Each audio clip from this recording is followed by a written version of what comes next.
Today is February 6th, 2023, and it's about 11 o'clock in the morning.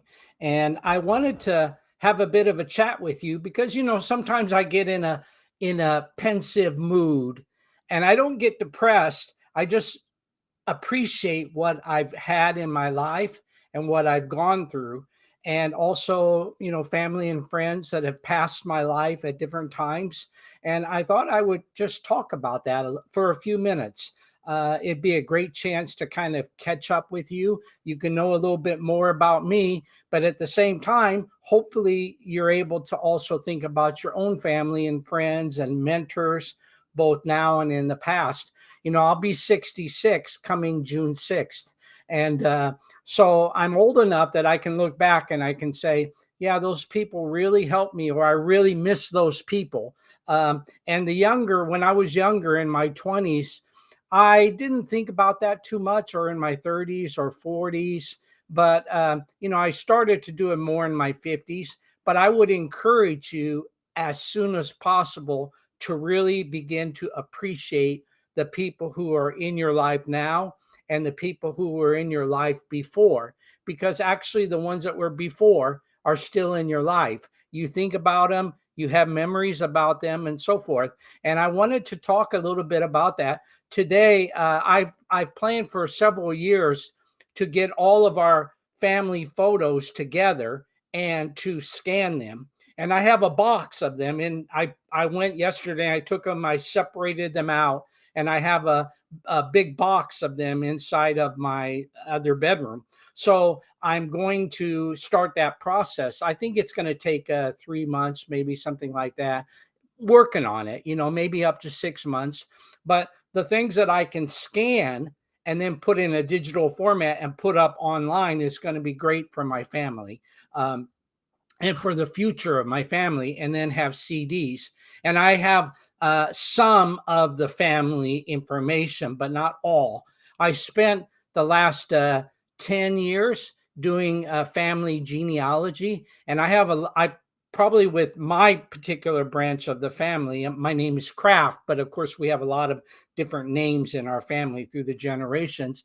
I may be the one who knows the most just because I've spent a lot of time studying it, but there's always bits and pieces to our family that only are held by individual family members. And I've encouraged some of them to come on the site or to send me information. To be honest, I didn't get replies. I'm very sad about that, because once the information is gone, it's gone. Once the knowledge of something is gone, it's gone, and so I'm doing the best I can. I wanted to show you a little bit, just very, very briefly, because I didn't really spend a lot of time going through my boxes. I just have them separated out, and I just will show you a little bit of what I have. This is it's actually, unfortunately, the camera is reversed, I think, so sorry about that. But it says BHS, Bloomington High School, class of 75. That's my high school class, 15-year reunion. I didn't go to the reunion, but somehow I got this book, July 21st, 1990. And so, it's got all kinds of information in there about my classmates. And I think that's pretty cool. So for sure, that information has to go out. I have a high school website on Facebook, which has about 1,500 members, I think, just from my high school. So I'm going to, have to do something with that. And now we're getting into some family photos. I'll kind of show them. This is when I was growing up. My dad would always show me photos, and he would go over the photos with me. But there were a lot of photos of family members from the 1920s, 1910s, 1930s I never met. And actually, of his friends, I would not have any idea who those people are, but he would kind of give me the background of the photo. And so I have some photos, and I'm just going to briefly show you. And, these are going to be scanned, and I'm going to put as much information as I can and then put it up on our Heritage website. But this is from 1930, probably 35. And this is my father here, right here. He loved baseball. and he played baseball. And his father had played semi-pro baseball. I actually have a photo of his father in uniform, baseball uniform, back in maybe the 1920s. I don't know if it was how good he was, but he was good enough to be on a team that played baseball and that was had a uniform. And I think at that time there was only semi-pro baseball that played. And dad sent me photos of his father from that time. And these are all his friends. Now, the sad part is on the back of the photo, there's nothing. So we don't even know who these people are. That's very sad to me, when we have photos and there's no historical information, dates with names. But what's amazing about this is I actually have my own baseball team photo, which my dad made sure I got. And he made sure that this photo and my baseball team photo was together.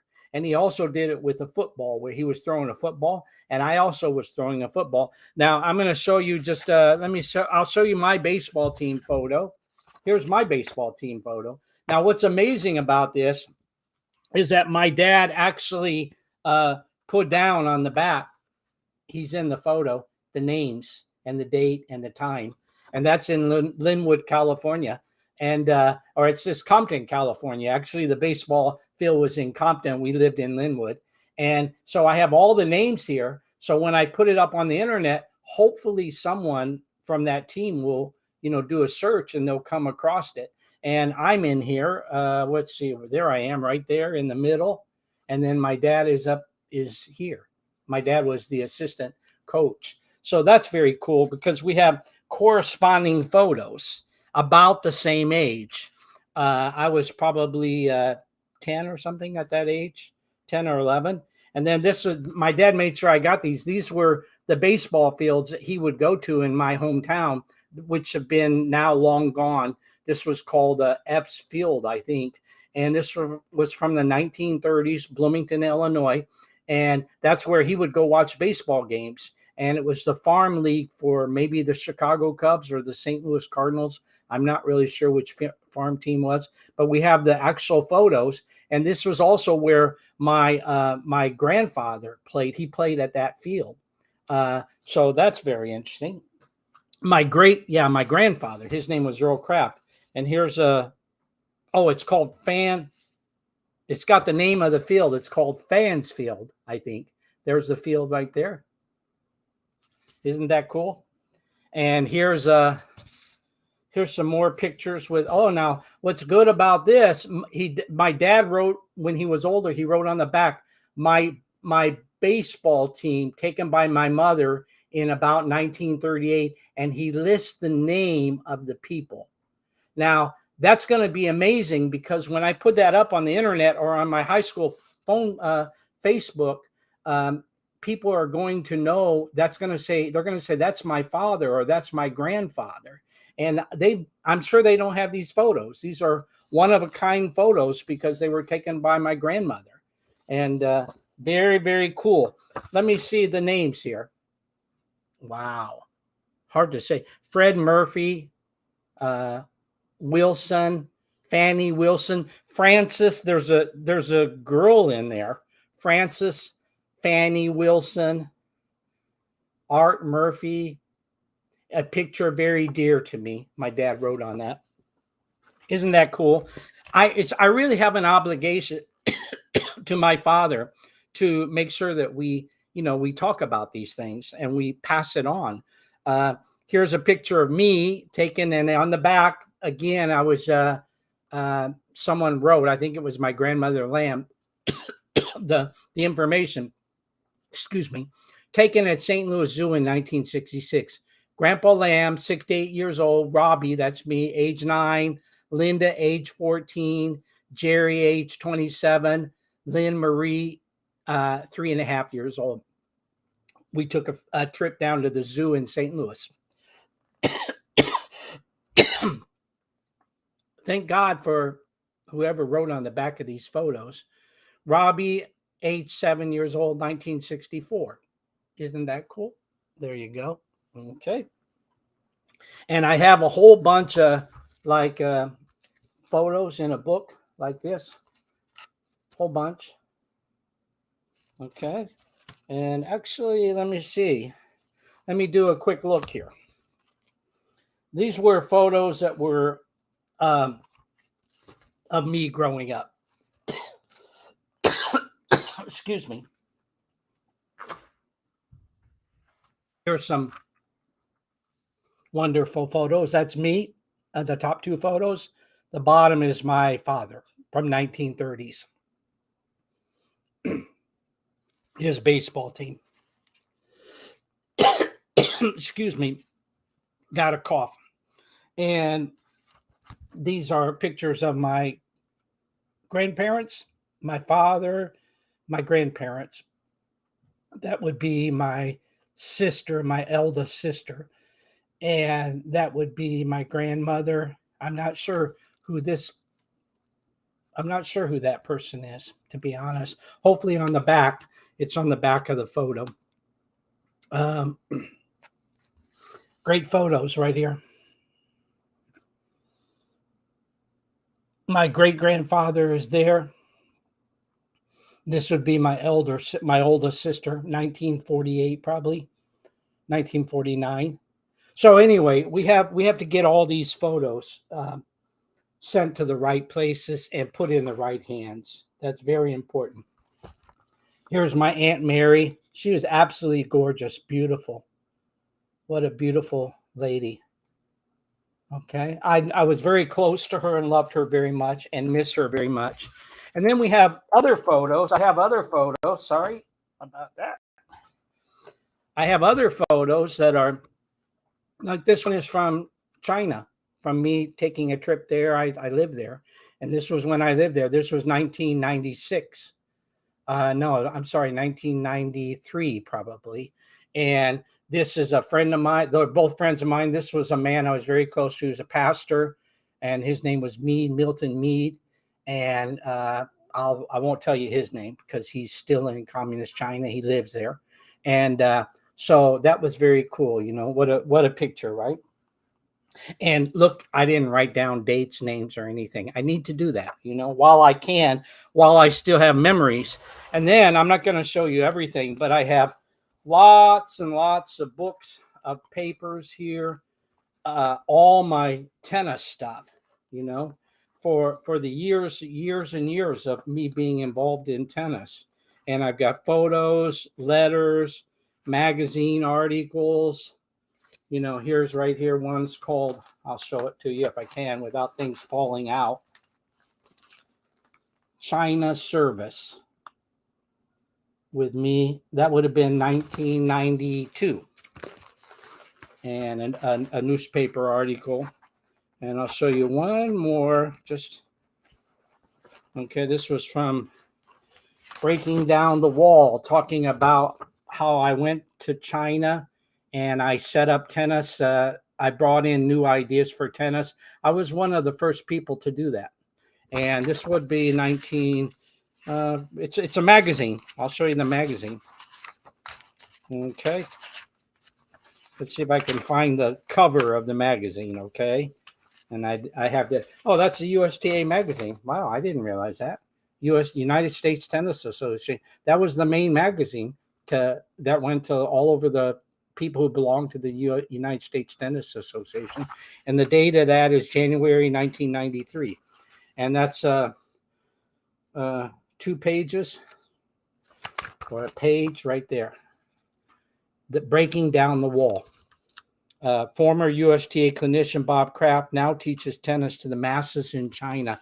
I was one of the first. I think I wouldn't say I was the first, but at that time there weren't people doing what I was doing, and it really did make a difference in China, which I need to do a video on that sometime in the future. So those are things that I'm doing, and it's interesting because this is a DNA test, my heritage DNA.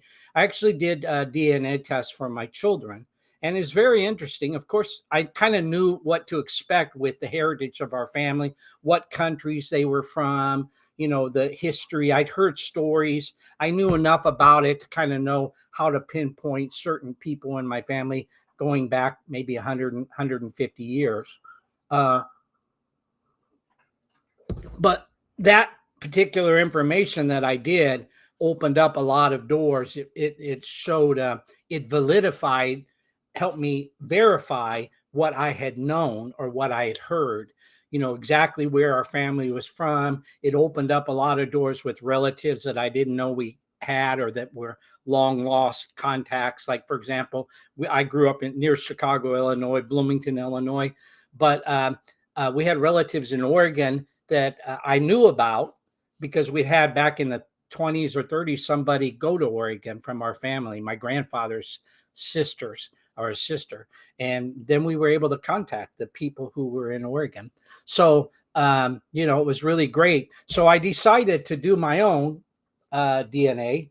Not sure what it's going to show. I mean, just what I already know from my children, but there might be additional information that I don't expect. So why not? I'll go ahead and do it and send it in and get it done. And all this is put into a website at myheritage.com. I used ancestry.com to kind of do research, and then I used MyHeritage. And actually, I prefer I like both of them. They both gather information from different sources, so it's important to have that information, but it's expensive to have those sites. So what I decided to do was just go with MyHeritage, because it tends to make it in a more personal level. I felt it wasn't so you could just say organizational. I don't know how to phrase it, but the site that I got is MyHeritage, and with a family tree going back, and everything is done through through artificial intelligence. Now, you couldn't do this on your own, because you have all these records and you have all this DNA, and you have information from around the world, basically, as they gather more information. So artificial intelligence links people together. And I've got relatives going back to like the year 1000, that we are able to link back using artificial intelligence. And I think it's great. You could never do that on your own. And there's information you can print out a book. That's one goal I have, is to print out my family history book. But I've got to kind of make sure everything is actually 100% accurate before I do that. But it won't be difficult to do it. The hours, hundreds of hours, or maybe even thousands of hours that I spent doing the research is all done. Now it's just simply a matter of kind of verifying it going back. So I think that's really cool. So that's what I'm working on, and I want to get that done. I'm 66, 65. Let's see. I don't know how. I'm 65 years old now, and I want to do it while I still can. Okay. Get as much information as I can, and then put it out to family and friends.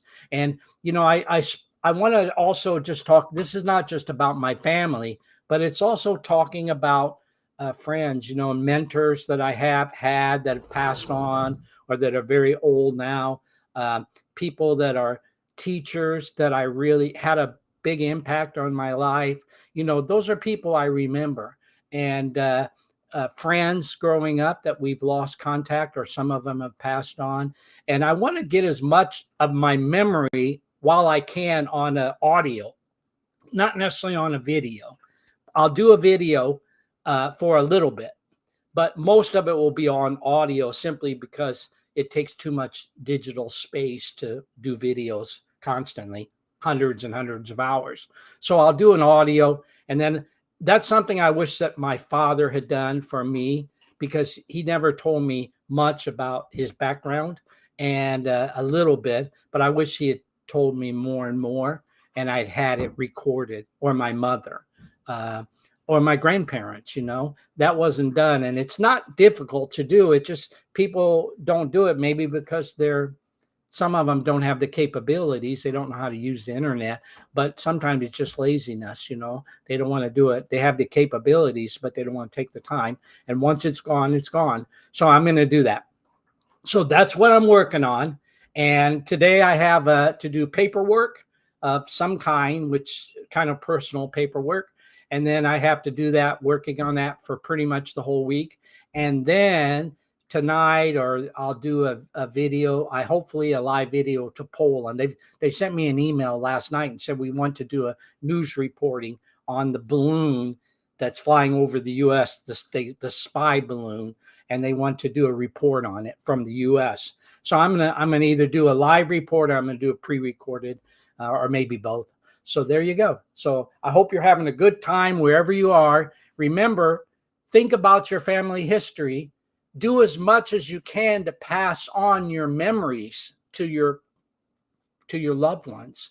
And even if you don't have get along with some of your family members, it's still important, because in the future there may be other family members who will want to have that information. And I would just encourage you to do that. And then also, depending on how you feel and your finances, do a DNA test, because that only costs about $50. They offer specials which run from $50 to $70 in that price range. And just go ahead and do a DNA. I'm using one called MyHeritage DNA. So what that will do is that will tie in with my website. So there you go. I hope you've been. Oh, sorry, I had to get the mouse. I hope you have enjoyed this video.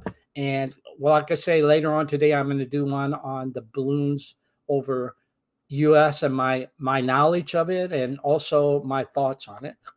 So I hope everybody's having a good day wherever you are in the world. Aloha.